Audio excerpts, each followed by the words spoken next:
So, hey, welcome. I'm Lucy, and joining me online to help deliver this session is Becca. Hi, Becca. Hi, everybody. Thanks for having me and thanks for joining.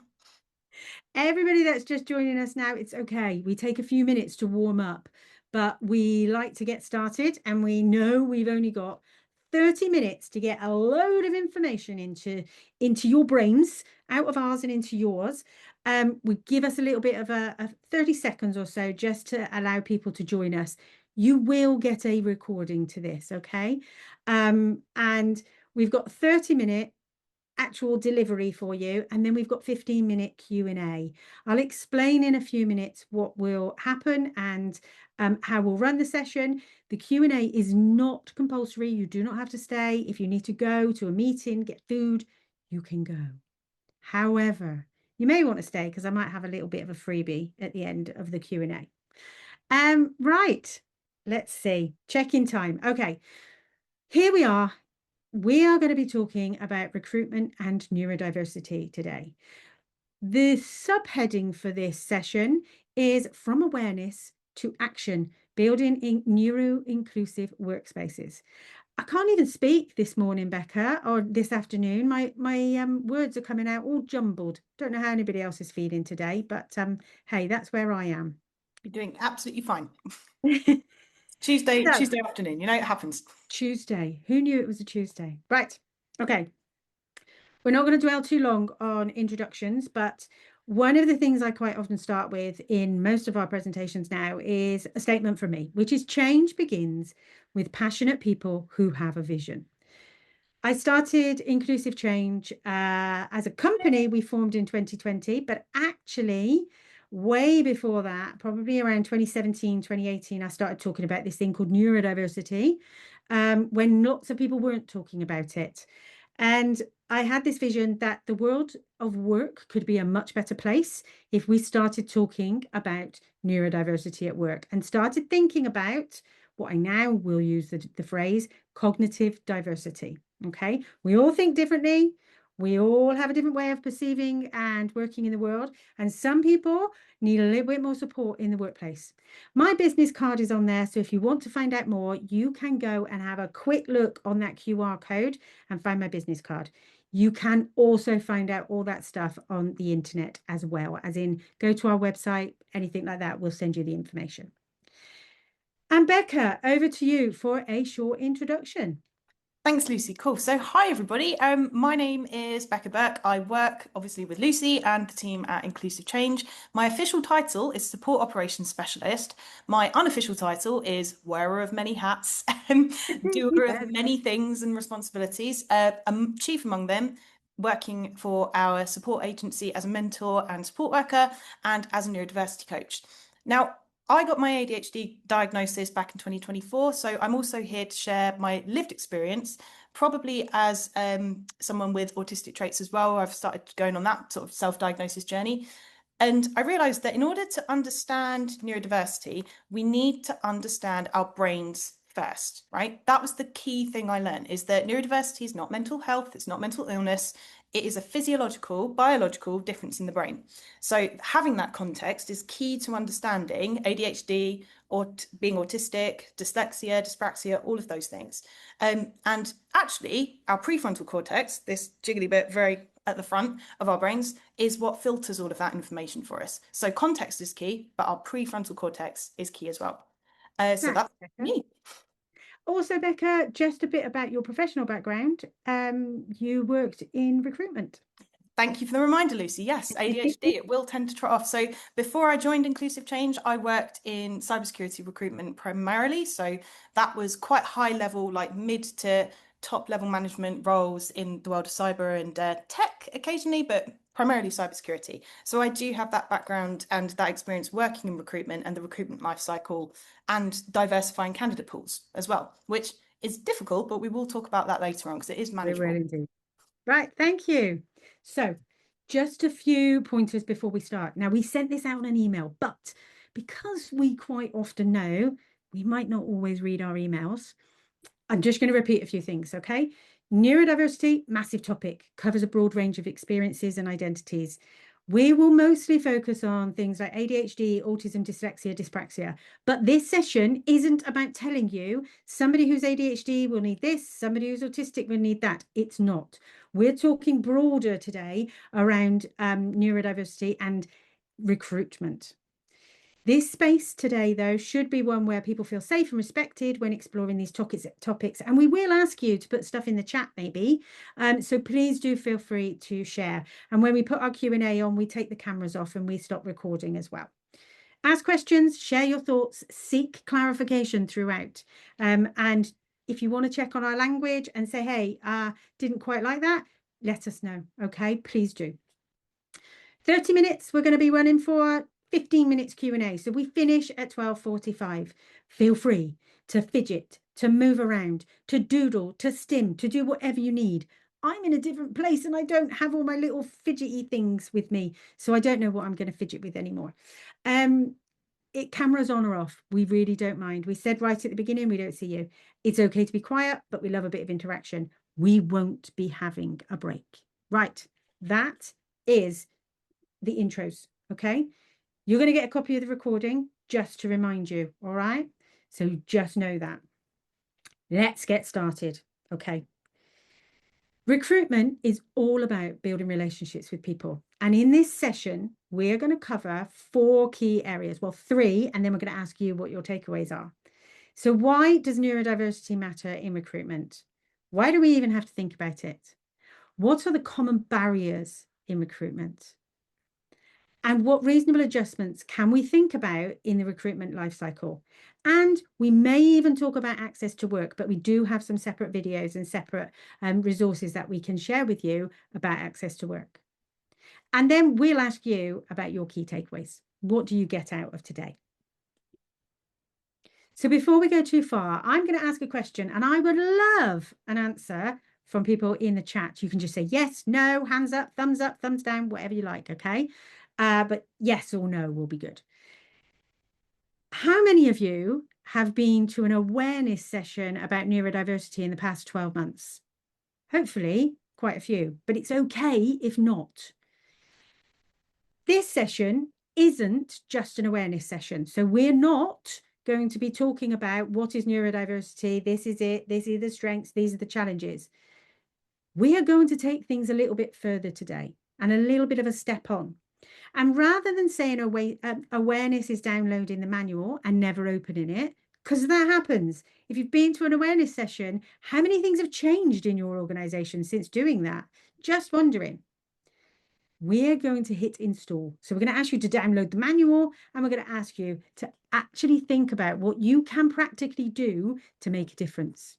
So I'm really great that I can see lots of yeses. And nope, not a problem at all. We are not going to be saying and doing things that are going to be too difficult.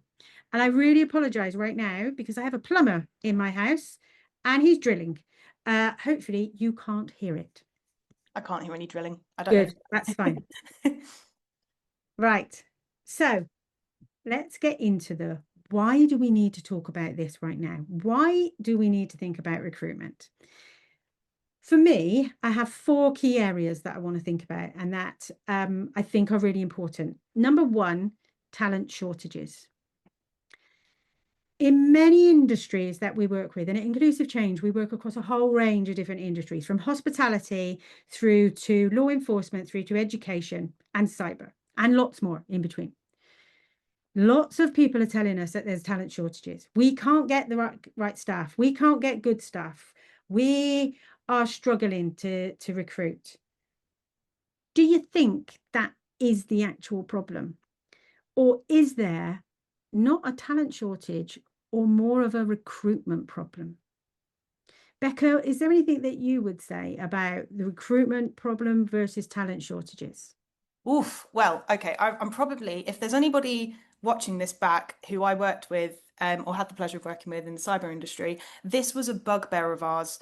Every single time we'd speak to hiring managers, when we'd speak to company representatives, you know, whoever that might be, because there was always the age-long debate. There is no talent shortage. There are so many people that we know in the cyber industry who are incredible at what they do, and rightly so, you know. But the key difficulties that hiring managers were having was getting people through the door. It was actually the access, or giving people access to those roles, that was the difficult thing for them. And when I say access, I mean it was things like their hiring procedures may have been too long. You know, we had people who were waiting 4 or 5 weeks sometimes to hear back about a job application, whether they'd Oh, even been through I have to tell you, 4 or 5 weeks. 4 or 5 weeks. I once had a job. This was way back when I started working with customs and excise. So a bit of my previous history. 6 months. 6 months. Yeah. Granted, that was back in the 2000s, but 6 months. Yeah. But again, very good example of, is there a talent shortage? Because the person who's applied for that role may have 15 plus years of relevant experience. They may have worked within a particular set of skills that mean that they could do that job. You know, they might have the background, etc. But they weren't able to get through the door because of the hiring processes not being accessible for them. So when that's, and there I'm talking about the quote unquote general population. When you then bring in the layer of, we want to diversify our candidate pools, we need more women in the workforce, we need more people who feel like they want to come and work for us, because we want people who may identify as neurodivergent or having a disability who will add to our workforce. Invisible barriers then come up for them as well. So yeah, it's a very debated area of topic and conversation for And sure. it's exactly why we're here today. Mm-hmm. So number two on there, burnout. Okay. Talking about neurodiversity in the workplace right now is about talking about well-being, talking about supporting our workforces. There is, I would say, a fairly big problem in the UK. We're based in the UK, around burnout and around well-being in organizations right now. And people are feeling the pinch about a whole lot of things. It's not just work, it's everything. But neurodivergent people are mostly, you're going to find that they are more susceptible to burnout within their employment, within recruitment processes, than neurotypical people or people who aren't neurodivergent. We've also got things like the cost. So the cost of not getting it right, the cost of missing out of great talent. And number four, sustainability. And I'm going to go on to my next slide to show you that one. So for me, sustainability in recruitment and the future of work. And we talk about at Inclusive Change, building the future of work with neurodiversity in mind. The future of work, we need to think about future generations. And on this slide, I talk about Gen Z. However, Gen Alpha is the next generation who are kind of hitting 15 years old. And so we need to be thinking about how are we going to support them when they come into the workplace? How do we recruit them? How do we keep them? How do we engage them? How do we get them to be attracted to us in the first place in that recruitment process? And so Gen Z and Gen Alpha, generally, we're finding that younger people are wanting purpose in their roles and in their jobs and the organizations that they work for. They want flexibility, decent snacks, but don't we all? And I have the skip button on there because if our onboarding process is not like a Netflix sign up, they ain't sticking around. Yep. They want things to be slick, to be quick, to be online, very, very much. So Gen Z are really important to think about. But just to get into now, this whole thought about recruitment in specifically. Becca, we're going to talk through now a few minutes. I think we gave ourselves 90 seconds, didn't we? Full life cycle recruitment map. Can you talk us through this recruitment map? Absolutely. So again, coming from a former rec-to-rec recruiter, put my stopwatch on for 90 seconds. So has anybody in the chat, just by way of yes or no, Y or N, heard of a full recruitment life cycle before? I'll just give like 10-ish seconds. No. Yeah. Okay, cool. We're getting a lot of no's through. So a recruitment life cycle is essentially, very simple terms, a way of describing the HR process of attracting people into a role all the way through to them being onboarded. So the first stage is preparation, and that, in layman's terms, job description, maybe putting a post on LinkedIn, preparing to attract that talent pool. Sourcing, so sourcing talent, for me, that would have been going through our candidate database, ringing people that were relevant for the role that I was hiring for, and going out to LinkedIn again, usually a goldmine of people on LinkedIn, fabulous network to have. Screening, so screening job applications, going through CVs, going through applications that have come through any CRM software that you use or any phone calls you've had about that particular role. Going a bit old school now, I know, but you know, it's important to mention that does still happen sometimes. Let's go retro. Tesco, right? Selecting, so screening people through for, again, it's another screening process essentially, but it's narrowing down and finding the people that have the relevant skills, hiring the chosen candidate. So the selecting suitable fit also encompasses, I should have mentioned that, sorry, interviews and how many interview stages there might be. I would say if you're doing more than 2 stages of interviews, you probably need to look at like streamlining that a little bit more, but again, we'll come on to that later. Hiring the chosen candidate, and then finally, stage 6 is onboarding them. So getting them a smooth entrance into the office, whether they're virtual, etc., you know, all of that lovely stuff. Now, the reason that we bring this up is because there is a very common misconception out there that reasonable adjustments apply maybe at like 3 and 4 stages of the life cycle. Not the case. Reasonable adjustments, if you want to diversify your candidate pool and bring in people who may identify as having a disability under the Equality Act, again, we'll come on to that later, that applies throughout the entire life cycle of recruitment, okay? So from the very moment you put out that job description to the very moment you onboard that candidate. And that is my, Amazing. I think I stuck to 93 seconds, so I'm happy with that. So one of the things we would say is that recruitment and that whole process, that life cycle, right at the beginning of somebody joining you in your organization, will shape workplace inclusivity. So if you get it right at that first stage and are able to follow through, that's a session for another day, to be quite honest with you. But if you get it right, you are going to start shaping your workplace inclusivity, and people are going to start saying, I'd like to come and work with those people. I feel valued. I feel like I've been listened to, those kind of things. Yeah, 100%. The other thing to note as well, skills are a tangible thing. And I think often one of the things we talked about in terms of screening people out too soon, possibly when I was working in cybersecurity, was this person hasn't got this particular set of skills. Now, this recruitment is not the film Taken with Liam Neeson, right? Where he says, I have a very particular set of skills. If we look at the social model of disability, we talk about barriers in environment, organization, and policies. Culture is part of that environment, all right? So if your organization is ruling people out based on them not having a particular set of skills, which, by the way, skills are a tangible thing. We can pick up new skills. We can learn new things, right? It's in our nature as human beings. Then you're probably doing recruitment a little bit lopsided, because people, we're not pieces of paper. We're malleable, we're adaptable. And I cannot stress this enough. All human beings thrive on being sold their own potential. And in the neurodivergent community, oh my God, if you tell us we're good at something, we will be away. So just some food for thought there, I think. But yeah, Lucy, I'll hand back to you. No, thanks, Becca. This next section, we're going to look very, very briefly at the law and recruitment.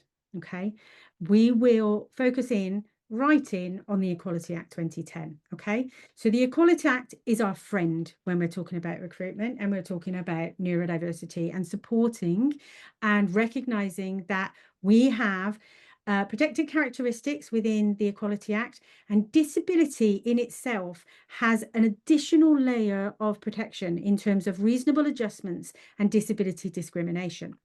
I know we can't go into great detail in this particular session. However, we will have other resources that you can delve into and that you can look at, or you can come and get in touch with us and we can do longer sessions for your organization. Section 6 of the Equality Act is kind of the important one for us to just highlight here around the definition of disability and where somebody can be protected under the Equality Act. So a disability is defined as a physical or mental impairment that has a substantial and long-term adverse effects. Those words are very key. That's why I've highlighted them. So a substantial and long-term adverse effect on a person's ability to carry out day-to-day activities. Hands up or quick answer in the chat. Where does it say that you need a diagnosis here? And even if you have a diagnosis, you may not identify as disabled and you may not be disabled within a certain context and within certain environments.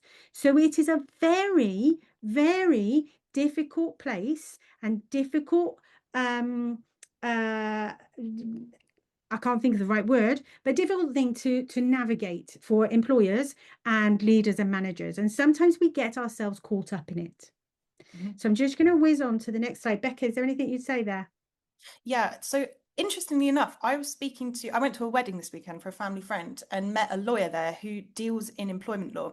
And he was explaining that basically what Lucy just said, right? The medical diagnosis or the medical definition of disability is different to the legal diagnosis. So that's where things start to get a little bit weedy. But equally, the reason that legislation is there is to protect not just employers and organizations, it's to protect individuals as well so that they know their rights.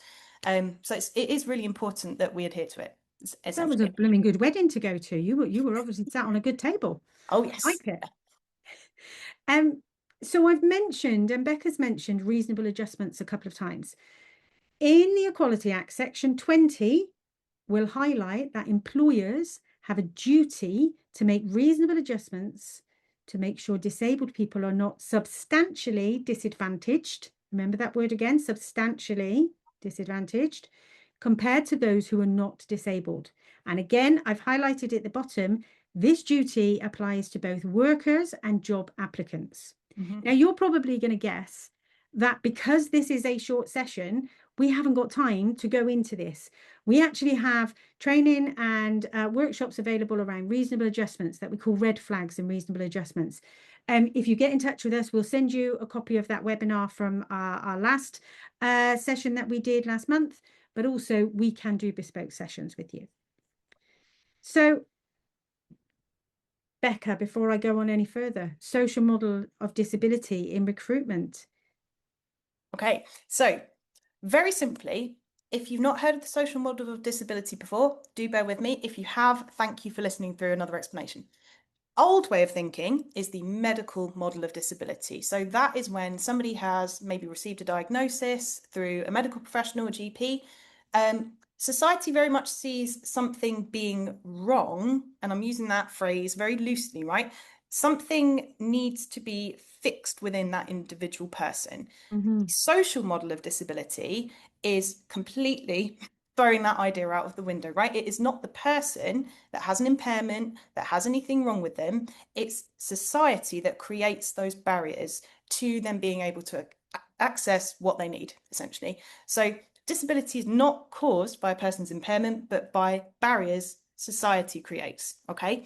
And those barriers may be physical, they may be attitudinal, communication-based, or due to organizational practices. So one example I can think of is inflexible procedures. And when I say inflexible procedures, you know, maybe you have fixed working hours. And if you've got somebody on your team who's an ADHDer who cannot tell the time as much as she might try and endeavor to, then flexible hours would mean that they could have later or sooner start dates and finish times. Like, hopefully that is making sense. But also inaccessible formats of things. If you've got somebody on your team who's dyslexic and you send out your emails in a great big clump of text that is on black and white email backgrounds, or it's black text on a white background, they're not going to be able to access that very easily. So the problem is not in the individual's difference, it's the design of the environment and the systems around them. In a very short sentence. So to round off this part of the section, we've got a few minutes to give you some top tips, because what would any session be if we didn't have some top tips? And we've got 3 top tips to give you. So first one, if I read them out, Becca, if you can fill in the gaps for us, okay? So top tip number 1, provide information and questions in advance. Becca, what would you say about that? Yeah, 100%. Send interview information and questions that you're going to ask your candidates beforehand. So John Lewis is a really good example of this. I think it's John Lewis and Waitrose, isn't it? Waitrose, I think, yeah. So I believe it was 2 years ago, they rolled out sending their interview questions to their candidates, all of their candidates, ahead of any interviews. And I think that increased their employment retention over the long term, right, Lucy? I can't remember how much. I think it's about 15%. I think so. I'd like to ask a question here as well. How many people on the call would say yes if they were the hiring manager to sending questions to everybody in advance? How many people would say yes to sending questions in advance to everybody? Really interested to know. Yeah, Really me too. interested. Yeah. Yeah. Oh, yeah. Okay. Yeah. It We've is a got an game I'm changer. sure. Yeah. Of course, game changer. Yes, love that. Depends on when. Generally, yes, but not an hour before the interview. Yeah, that's a really No, good that's point, not really Becca. helpful. No, Yeah. it's not. Yeah. I Yeah. would say 48 hours is a good shout. But Yeah. going back to the interview information as well, things like maps, directions, how is that person going to get to the interview? Is the interview online? Is it in person? Has that been very clearly stated?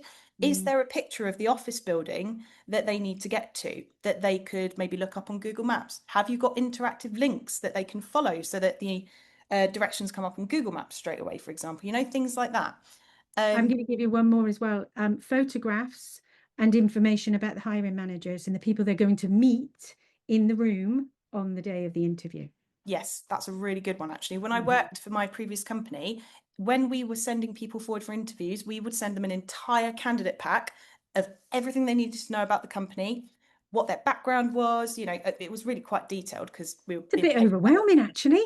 yeah, but actually it was really helpful, and every single time they nailed their interviews, knocked it out of the park, and it included an That's organisation awesome. tree with pictures and names. So yeah, thank you, Lucy, for that. I'm going to move on to tip number 2, just so that we keep on time, if that's okay. So tip number 2, adapt communication methods. So Becca, can you fill us in on a bit more detail about this one? Yep, and conscious of time as well. Offer written prompts, extra time, or alternative formats. So if somebody isn't able to come into the office on site, can you offer them a virtual interview? If they're not able to verbally communicate their answers, can they write them down and give them to you beforehand, right? Again, this is why sending out information ahead of time is really helpful. Match communication style to the candidate's strengths. So rather than thinking, okay, well, if this person potentially is autistic and, you know, breaks eye contact with me, is that a problem? No, of course it's not. So how do I match that to their strengths? I talk about the things that they've highlighted on their CV or their application that really would be, you know, like beneficial to us and gets them talking about themselves. Assess their ability, not their performance under stress. One of the key things that I used to hear was that this candidate looks great on paper, but they were really nervous in their interview. That should not be a deciding factor on when they get the job or not, because if you're neurodivergent, you're already probably masking, let's be honest, like during that whole process. The fact that somebody's nervous is not an indication of their character, because after maybe another coffee out somewhere, like I used to take my candidates out for coffee to chill them out, like you get to know them a lot better. And it's not a measure of their character if they're nervous in that moment. I would actually say I was a hiring manager in one of my jobs, and there was a particular candidate who stuttered and stumbled and was incredibly nervous throughout the whole interview. And we had we had our moderation meeting at the end of the interview and said, you know, who was our favorite. She got the job, despite the fact that she was incredibly nervous. We saw through it, and she became one of the best team members.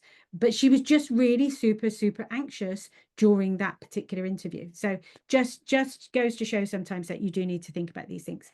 Right, last top tip, okay, and then we'll be wrapping up and going to Q&A. Top tip number 3, be specific with your questions and assessments. And I know Becca and I had a long chat about this before we came online this morning. Yeah, we have a few thoughts about this, Becca, don't you?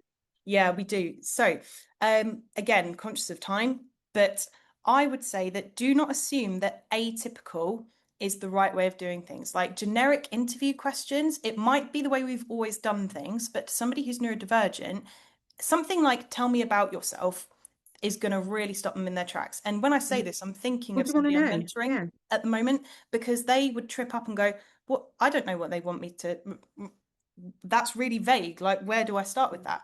Tell me about your career," is a much better one, because they've got more of an indication of, okay, context, professional setting, I can talk about what I've done in my career, versus tell me about yourself, and focus on competencies and real examples. So there was a report, I think, by City and Guilds, 2025 Neuro-Inclusion Report. One of the key things they've identified, actually, over the past 3 years, is the best way to get, basically, talk about strengths, not just of neurodivergent colleagues, but all your colleagues in your business.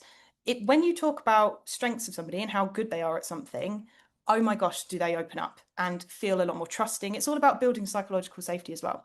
And avoid ambiguous or hypothetical questions. So again, it goes back down to really clear instructions and language, rather than, like we said earlier, like, don't say, well, I say don't say, but I would advise not saying, "Tell me about yourself." Again, too vague and Yeah. ambiguous. We had a whole bit we could and would love to expand on at some point, around psychometric tests and situational judgment tests. But I Yeah. think we need to save that for another webinar, actually. I think we should probably talk about specifically another time. All of those changes, all of those tips that we've just shared will help neurodivergent people and future applicants. So those people who are already working with you, who are going through promotion exercises, or who are already in your teams, as well as any future applicants. So think about what ones you'd like to embed, what ones you can put into your teams. Bear with me, because I didn't change the URL on that, and I've now got try our recruitment audit twice, which means you probably should go and do it. For anybody who's online, you can click on that QR code and go to a 3-minute, it might even be 2, but 3-minute recruitment and procedures audit, which will give you some questions that you can go through by yourself or with your manager or with your team, and you will get a RAG status at the end of it. You will get a report at the end of it that says, hey, here's some areas for growth. Here's some areas that you're really great in. Would you like to talk about more? So if you want to look at an audit, please do that. We will send you an email with that information on as well, okay?